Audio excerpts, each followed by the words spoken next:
राधे कृष्ण दोस्तों, आपका स्वागत है आपके अपने यूट्यूब चैनल स्टडी जोन में। तो आज की इस वीडियो में हम पढ़ेंगे माधवराव सप्रे की एक बहुत ही प्रसिद्ध कहानी, एक टोकरी भर मिट्टी। ये UGC net JRF paper 2 Hindi साहित्य के यूनिट 7 में भी ये कहानी लगी हुई है। तो चलिए हम इस कहानी को पढ़ते हैं। एक टोकरी भर मिट्टी 1900 में प्रकाशित हुई माधवराव सप्रे की कहानी है। किसी श्रीमान जमींदार के महल के पास एक गरीब अनाथ विधवा की झोपड़ी थी।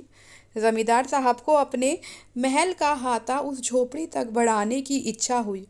विधवा से बहुतेरा कहा कि अपनी झोपड़ी हटा ले, पर वह तो कई जमाने से वहीं बसी थी। उसका प्रिय पति और इकलौता पुत्र भी उसी झोपड़ी में मर गया था।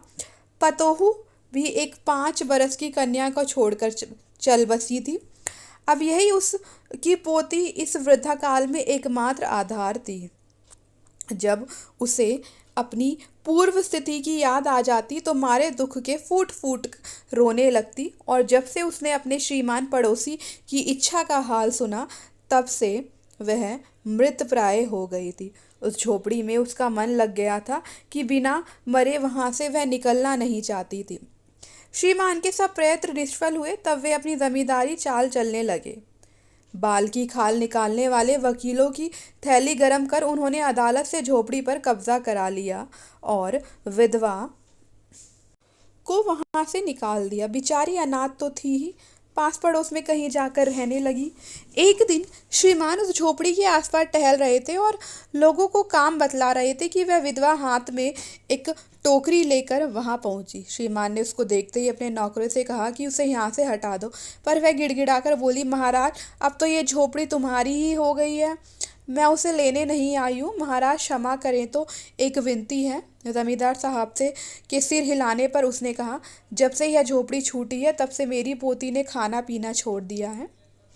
मैंने बहुत कुछ समझाया पर वह नहीं मानती।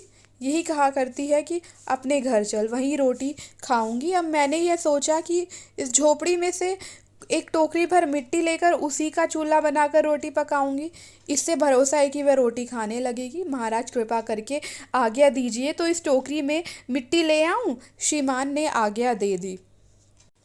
विधवा झोपड़ी के भीतर गई। वहां जाते ही उसने पुरानी बातों का स्मरण हुआ और उसकी आंखों से आंसू की धारा बहने लगी। अपनी आंतरिक दुख को किसी तरह संभालकर उसने टोकरी मिट्टी से भर ली और हाथ से उठाकर बाहर ले आई। फिर हाथ जोड़कर श्रीमान से प्रार्थना कर ली, महाराज कृपा करके इस टोकरी को जरा हाथ लगाइए, जिससे कि मैं उसे अपने सिर पर धर लूं।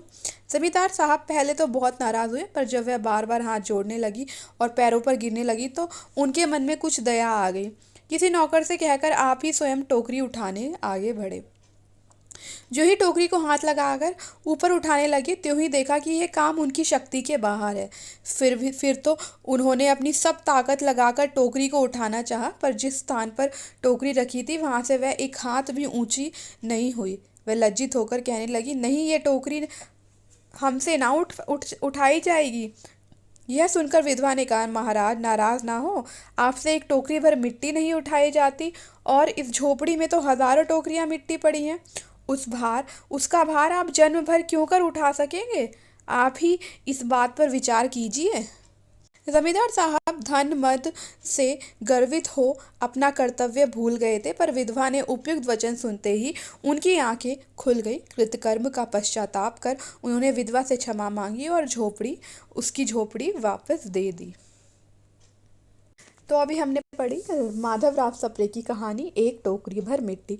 अब अगली वीडियो में हम इस